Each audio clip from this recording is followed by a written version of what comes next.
for the past 24 hours. I want to do a little bit, take the ability to recap the past week and kind of present a holistic view of what's been accomplished. As you know, August 14th, we began this evacuation operation, which really is exactly 1 week ago today. Since then, we have rapidly deployed thousands of troops into Afghanistan. Our footprint continues today to stand at approximately 5,800 troops on the ground, continuing to provide and secure the Kabul airport to allow for evacuation operations. As you know, these troops were both pre-positioned in the CENTCOM AOR, as well as deployed from the United States. Then, as forces steadily flowed in, we successfully secured the Kabul airport. If you recall, the situation just a week ago was a little bit different than it is today. The airport remains secure. U.S. military personnel currently oversee flight operations. Both U.S. military contracted aircraft as well as foreign aircraft continue to operate within Kabul airport. Additionally, the U.S. military has maintained the gate security at major gates and supported our State Department colleagues in the processing of individuals into HKIA to prepare for evacuation flights out of Afghanistan. Critical to getting Americans, SIV applicants, and Afghans at risk out of the dire situation in Afghanistan requires additional space at intermediate staging bases and safe havens in other locations. This impacts our throughput, as I discussed yesterday. For example, 2 days ago, if you recall, the U.S. military airlifted nearly 6,000 evacuees in a single day. In the last 24 hours, 6 U.S. military C-17s and 32 charters departed Kabul. Through this combined effort, the total passenger count for those flights was approximately 3,800. Also, in the past 24 hours, a number of C-17s are moving between Qatar and Germany, providing critical relief that will increase our input to those intermediate staging bases. And finally, in the past 24 hours, 3 flights landed at Dulles International Airport. There are now Afghans in just 1 week since beginning this operation have left Afghanistan and will be transitioned to Fort Bliss today for further processing in this process. As you can see, this is a very complex and multi-step operation. We are committed to this highly important mission to bring American citizens, SIV applicants, and at-risk Afghans who have worked alongside of us throughout our time in Afghanistan, and vulnerable Afghans, including women and children, safely out of Afghanistan. Since the end of July, we have relocated approximately 22,000 people. Since the beginning of this evacuation operation on August 14th, we've evacuated approximately 17,000. I would add that intelligence, law enforcement, and counterterrorism professionals are conducting screening and security vetting for all SIV and others vulnerable Afghans before they are allowed to enter into the United States. These agencies are surging resources to evaluate all of these evacuees to ensure protection of the homeland.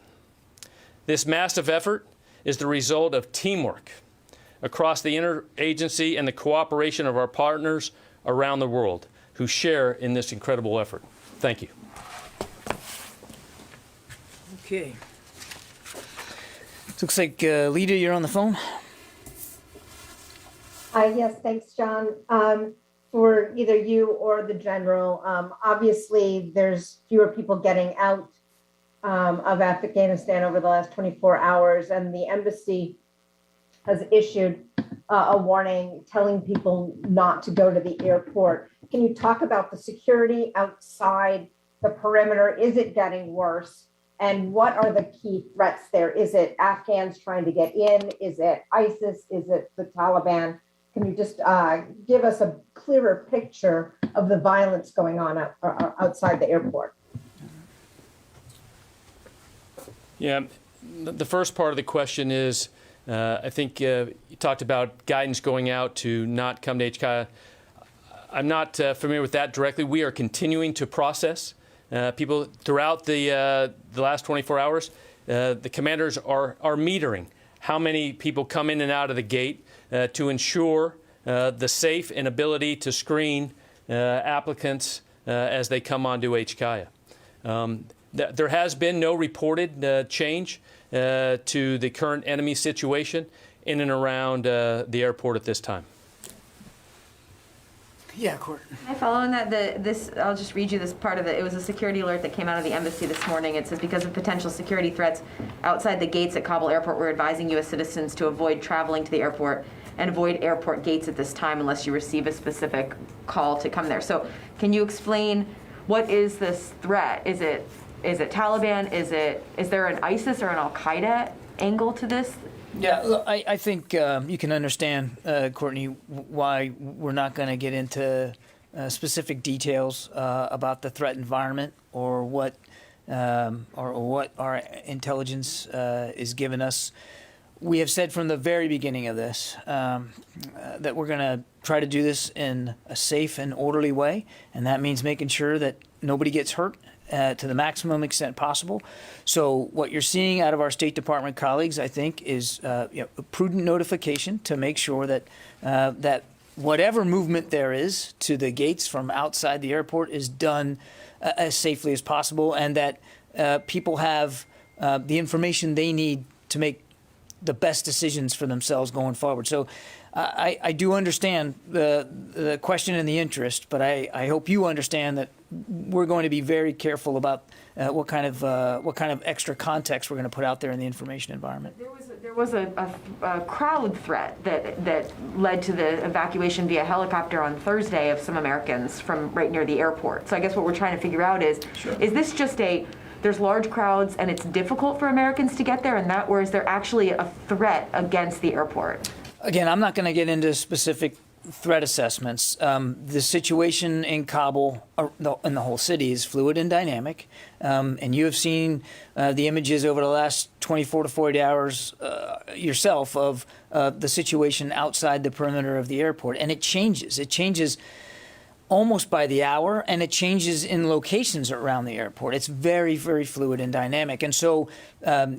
And I don't want to speak for the State Department, obviously, but like our military commanders, they are going to make decisions in real time about what's in the best interest of innocent civilians that have need to get to the airport, and we want to get inside the security gates. We're just going to this will change. Every day there'll be modifications to our assessments of the security environment and what we think is in the best interest of people. Can I ask you one other that's not related to this? Is there's some reports that of Afghan military and maybe some others who are rising up against the Taliban, particularly some in the north. And I'm wondering if there's been any request for U.S. military airstrikes to support them, and if so, is that the kind of thing that the U.S. military would engage in? I don't want to anticipate or talk about the future. As you know, no current requests for that have come in. But we continue to maintain the current capability that we've had on the ground and in the air since we began operations. And the only thing I'd add, Court, is the mission hasn't changed. The mission of the United States military in Kabul is to secure that airport, keep it secure, conduct, manage, and lead air operations so that we can continue to move people out. That's the focus of the military mission. But a week ago, there was a mission to support the support the Afghan military with airstrikes. So, I mean, and that was supposed to continue until August 31st. So it stands to reason, I know the situation has changed a lot in the last week, but it stands to reason that the U.S. military would still have the authority, if not to carry out strikes if requested by the Afghan military. But I guess at this point they have not been requested, is what we're told, right? Well, the general said there's been no request. I just want to stress that the military mission that we are executing now is a non-combatant evacuation operation. That is what we're focused on. Thanks. Tara. In the last 24 hours, Taliban leadership have named the Haqqanis in charge of securing the streets of Kabul and the city of Kabul. Has that been part of the changing situation on the ground and making it less safe for Americans to try and travel to the airport? Again, I'm not going to detail the threat assessments and what the intelligence is saying in there. It is very fluid and very dynamic. What I would tell you is that we continue to have regular communication with Taliban leaders there in Kabul, particularly those that are manning or in charge of the checkpoints around the airport, that communication and deconfliction occurs. That has not changed. Is the concern that while there's ongoing communication with Taliban near the airport, that there's a lot less visibility the farther you go out into the city, and that's possibly where there might be threats of kidnapping, or is that what really we're trying to avoid here? There's a whole panoply of security concerns that we have. And again, to my answer to Courtney, this is a non-combatant evacuation. That's what we're focused on. And so the idea, as the general very clearly indicated in his opening statement, is to get as many people out as we can, as fast as we can. And so that's what the focus is. And clearly, in trying to accomplish that mission, we're taking in a whole wealth of information about what the security environment looks like. But our presence is there at the airport. The mission is there at the airport, and that's the key focus. Is there a sense, though, that the window of opportunity here is closing, and closing maybe possibly quickly as the security situation on the ground? I think we've been very honest about the fact that we know that we're fighting against both time and space. That's really that's the race that we're in right now. And we're trying to do this as quickly and as safely as possible. I'm not going to speculate about whether windows are closing or opening. We're focused on accomplishing this mission as fast as we can. Yeah, Lucas.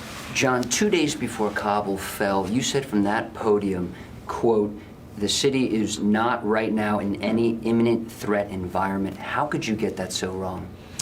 In the moment that I said it, Lucas, it was true. And I understand. I've seen the reactions out there on social media to what I said. Surrounded with Taliban. In the moment that I said it, based on what we knew at the time, it was a true statement. And yes, 2 days later, things dramatically changed. I readily admit that. Things moved very, very quickly, Lucas. And as you heard the chairman up here just a few days ago say that that there wasn't any indication that that they had received that things could evolve as quickly as they did. But no indication. Cities have been falling Lucas, all week, every day. Yes, I understand, Lucas. I understand. All I can tell you is, in the moment that I made those remarks, they were accurate. I'm committed 100% to being as truthful and as honest up here and as transparent as I can be. And I'm comfortable that while others may ridicule what I say and take issue with it, I'm comfortable that what I'm giving you is the best information I have the moment that I have it. And I would hope and understand that people would see that events did and have continued to evolve very, very quickly there.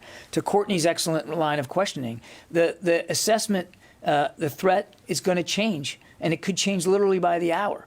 So we're trying to give you the best we can and lean as far forward as we can in the moment, but that moment's going to change. Friday, but it could be changing by the hour. You said there was no imminent threat of Kabul falling. Again, I think I've answered the question. So 10 years ago, then General Lloyd Austin, as head of U.S. forces in Iraq, recommended to the president not to pull troops out of Iraq. Months ago, now Defense Secretary Austin recommended the same thing in Afghanistan. Is he frustrated that presidents are ignoring him? The Secretary is 100% focused on the mission at hand right now, which is a non-combatant evacuation operation. And he's comfortable that throughout this deliberation, his voice was heard, that he had an opportunity to provide his best advice and counsel to the Commander-in-Chief and to the National Security Team, as did other leaders here at the Pentagon. It was a very inclusive, very deliberate process. And the Secretary believes that the President was given the benefit of a lot of different views, not just his, but a lot of different views. And then the Commander-in-Chief made a decision. That's how it works. That's exactly how the process should work. A very calm and deliberate decision-making process. And once that decision is made, you execute. that's the way this building operates. You execute, and that's what we're doing. Is the Secretary frustrated that now, not once, but twice, his advice has been ignored by the The President? Secretary is focused on the mission at hand and not revisiting past decisions one way or another. You give your advice, and a decision is made, and you follow that decision. An order is given, you follow that order, and that's what we're doing. And as you heard the Secretary say, just after the President announced his decision in mid-April, that he fully supports that decision. He's been very clear about that. Has the Secretary thought about resigning? No. One factual question, how many of those 17,000 are American citizens? And have there been any further outside the wire operations by U.S. military? I do not have a breakdown of how many of the 17,000 are Americans. And there, to my knowledge, since you and I last talked yesterday, there have been no additional operations, as you put it, outside the wire, outside the security perimeter of the airport. But look, without getting predictive here, we have troops in a very, as I said, dynamic environment, very perilous mission, and they understand that. And they also understand why they're there, which is to help people. And if I'm not going to rule out the possibility that if they see a moment, if they see an opportunity to do it, that they won't do it. What is the sensitivity of going outside the perimeter? The Brits don't seem to have any problem with acknowledging it, and they seem to be doing it pretty openly. I saw a British soldier quoted as saying they were conducting joint patrols with the Taliban. Is there something restraining U.S. forces from going out and getting people? You want to take it? Yeah. Jenny, want me to clarify on the numbers? Just going back to, I think, your first question, you talked to, just can you give me the question again? You asked. Question the 17, numbers how question. many of the 17,000 Okay. are American citizens? I think I can help with that, John, on the numbers of the American citizens. Is that what you were asking? Yeah. Okay. Total number of American citizens? Yeah, that's approximately 2,500 is what 2,500. was Okay. reported, yes. When you talk about the operations, I'm not familiar with, remember, as we look at the joint and coalition of what's operating on HKIA, those British forces at the gate are part of the entire HKIA or the Kabul, security zone. So those patrols you're talking about, I don't have knowledge of people going outside the wire as you speak of patrols. What we do see, both the British Marines that are on those gates are conducting what we would call those local security operations to continue the best they can to make sure they're safe, that all of those, the large crowds that are there are trying to continue to ensure there's, control, to allow the people that are allowed to and have the right documents to come into the gates. Local security operations in or outside the No, I'm talking in at the gates. In at the At the gates. gates. And are British and other forces there under the operational command of the U.S. commanders at the So airfield? those British forces that are there at the gates are part of the US-4A for the operational control of the commander that has Kabul airport. He has operational control of the British forces. Basically, right? Yes, he's the commander. Good. Yeah, here. General Teller, you talked about how the local commanders are now metering people coming in at these gates. Does that suggest that the flow is continuing? Absolutely. Into that? Yes. And thus, if you are an American citizen in Kabul or somewhere else in Afghanistan and can get to the airport, you should try and get to one of these entrances? What I would say is that as American citizens come into the gates, we are continuing to process them and get them to safety. I mean, that's our mission. Right. And have any of these gates been actually completely closed in the last 24 hours? Yeah. 12? Let's make sure, when you look at the gates, and those, we're ensuring the gates are always have the ability to be open and process the right people that come to the gates. So that's, I think, very important to understand is the gates are always manned by forces there that can process the right people that come to those gates all the time. So I'm still confused here. You've got a U.S. embassy that's sending out an alert telling American citizens in Kabul, do not come to the gate if you want to get out of here because the security situation, as John has described, is too threatening. And yet you're saying you should come to the gate. I did not say you should come. What I said was that there are military forces at the gate, have the ability to continue to process those that come to the gate. And how many gates are there? There's multiple gates right now as we look at. There's 3-4 main gates that we're processing evacuates through. Reported overnight that 2 were opened. Is that correct? 2 additional gates. When you say 2 additional gates, I don't have that report of 2 additional gates. Okay. Let me get to the phone a little bit more. Idris. Hey, John, thanks. So just wanted to confirm, over the past 24 hours, how many gates have been closed, and have they been for long periods of time or short?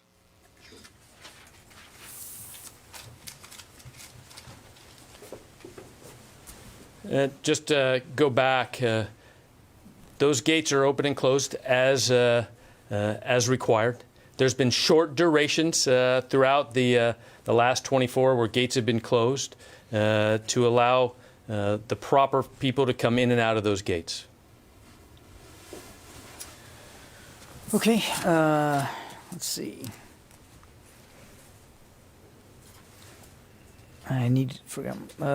Kelly from Nexstar.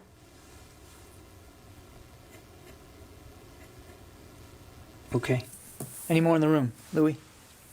Can I go back to the 2,500 Americans estimate? That's a very small portion of the 15,000 that the president has said maybe the top number of Americans inside.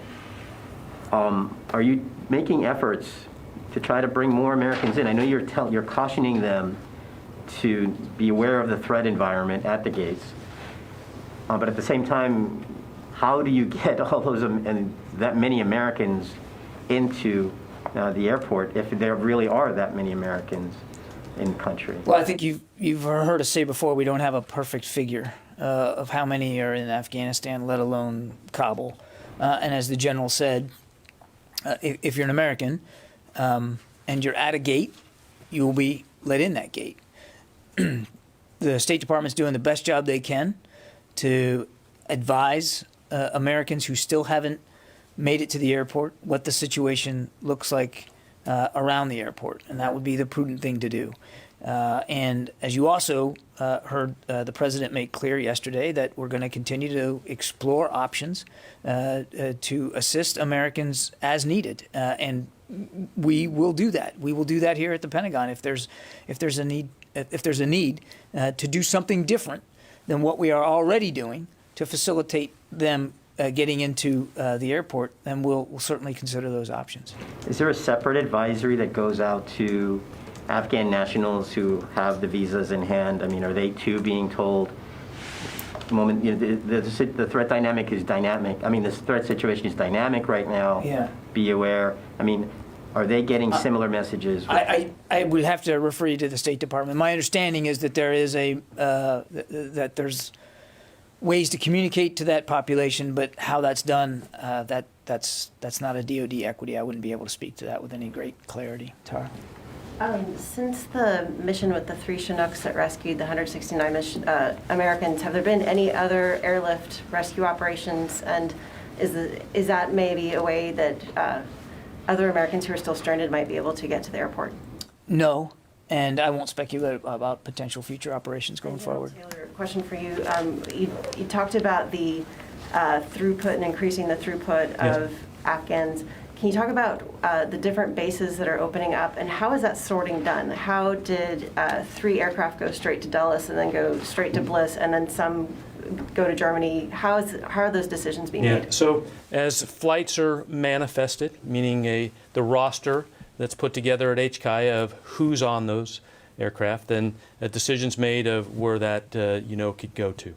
Let's say some flights were going into Qatar to take to there, so that Afghans could then be held there, temporarily, and then waiting for other flights to go. So what we're trying to do is keep the airflow that's in the theater, right, from having to go far, that continue to drop people off to allow other flights to take from Qatar forward to, for instance, into Dulles. So, depends on how many folks we have.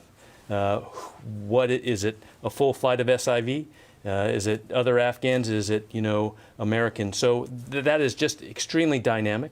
And with Transcom and the commanders, as those manifests are done, they make those decisions, on the spot. So is the idea that only SIVs have been fully processed are going to be coming into the U.S. for now, or will there be a situation where any of the Afghans that are evacuated will be brought onto bases and then work through the system once they're here? So what's very important that we will continue to do is the full screening and vetting process that takes place from the beginning all the way to making a final decision of where somebody goes. I know we will continue that. And then going back to right now, the guidance is, and will continue, is to continue to increase our outflows to make that happen. General? Yes. Is the American flag flying at the airport in Kabul right now? Yes. There's some talk from veterans, people who have served in Afghanistan, that the U.S. Embassy, which cost over nearly $800 million to build, why was that closed and the flag taken to the airport? Shouldn't the flag come down last from an embassy when conducting an evacuation? I can't speak for the decisions the embassy makes and what they've done. I know that embassy operations or consular operations continue on Kabul airport, and as you know, at the military headquarters, where U.S. personnel are continuing to execute the mission, the flag flies. When evacuating a country, doesn't the American flag come down from the embassy last? That's what a lot of veterans are saying. I would say, yeah. No, I was just going to say is the flag continues to fly, and the mission continues right now. Okay, just a couple more. Courtney? One for each of you. John, Congressman McCarthy put out a statement last night saying that within moments of President Biden saying that we have succeeded in Afghanistan, the Secretary Austin and General Milley provided a bleak assessment of the situation on the ground, and that he's saying that Secretary Austin specifically acknowledged that Americans were being beaten on their way to the airport. Can you give us any more detail about what who these Americans are that Secretary Austin was talking about? Courtney, we've actually been talking about this for several days here at this particular podium. We know of cases, a small number that we know of. And we don't have perfect visibility, but we know of a small number of cases where some Americans, and certainly as the Secretary also said in that statement, Afghans that we want to evacuate. It wasn't just Americans that he talked about, have been harassed and in some cases beaten. We don't believe it is a very large number. And in a matter of fact, the numbers would indicate, and I've said this before, that most, by and large, most Americans who have their credentials with them are being allowed through the Taliban checkpoints and onto the gate and into the gate and onto the airfield. So by and large, most Americans are having no problems that we're aware of. Now, I have to caveat it, and I'll do it again, and I've done it every day. We are aware of sporadic cases where they aren't being allowed, where there is some harassment going on. And yes, some physical violence has occurred. And as the Secretary has made clear, and he made clear in that phone call, that's unacceptable. And Admiral Vasey has made that clear to the Taliban commanders that he's talking to, that it's unacceptable. But what I'm wondering is the cases that the Secretary was talking to the members about, were those occurring yesterday? I mean, are these recent, or are we talking about cases that were over the earlier? course of the last week? We have been made aware of this. I mean, more cases since the U.S. started talking to the Taliban and telling them not to do it? I don't have an exact breakdown day by day, Courtney. I mean, we've been in touch with the Taliban for quite some time. I think over the course of the last week, and we've certainly made our concerns known. And I think equally frustrating is the fact that what appears to be happening is that not every Taliban fighter either got the word or decided to obey the word. And I can't speak to Taliban command and control, but by and large, and for the most part, Americans with their credentials are being given the passage they need through the checkpoints and are getting onto the field. Again, security conditions permitting. And then just one more for you, General Taylor. There were some reports overnight on social media, including some pictures showing empty C-17s flying out, some passengers saying that they were virtually empty when they were leaving. Is that the case? I mean, do you have any sense of, are some aircraft leaving Kabul airport relatively empty without evacuees, and if so, why? Yeah. First, that flight cycle continues, and what the commanders on the ground know is to continue to evacuate and ensure everybody gets out as fast as possible.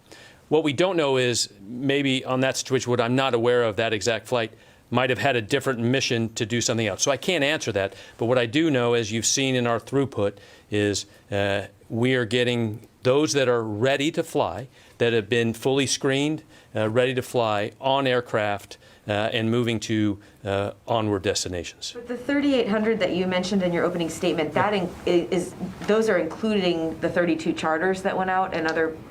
That's correct. Do we know how many of the 6 U.S. military C-17s, do we know how many people were on those by any chance? Approximately 1,600. Thank you. Okay, last one, Eric. No, Lucas. Let Eric have a follow-up. Of course, Eric. General, the 17,000 have been evacuated. Do you know roughly how many have gone to that initial way stop, whether it's Qatar or now, as we learned yesterday, the UAE and Bahrain also took some of those initial flights? And is the Qatar facility essentially full up at this point? You're going to have to permanently transition to some of these other intermediate way stations? No. So, as you remember, as we talked about the number that continue to move, I just want to talk about Qatar, specifically. There was time period yesterday where we delayed flights going in there to allow other flights to leave to ensure that the current capacity that Qatar, which was really well done there to continue to build that capacity so fast, to allow those flights to depart before we bring flights in. And now that we have Ramstein open also, like I mentioned earlier, that will allow us today in the next 24 is the plan to assess to get back into numbers that we saw the day before and moving them out. Okay, thanks everybody. Quick one. We have to get going, Has the terrorist Lucas. threat against the United States increased since the Taliban took over the country? Are you briefing tomorrow?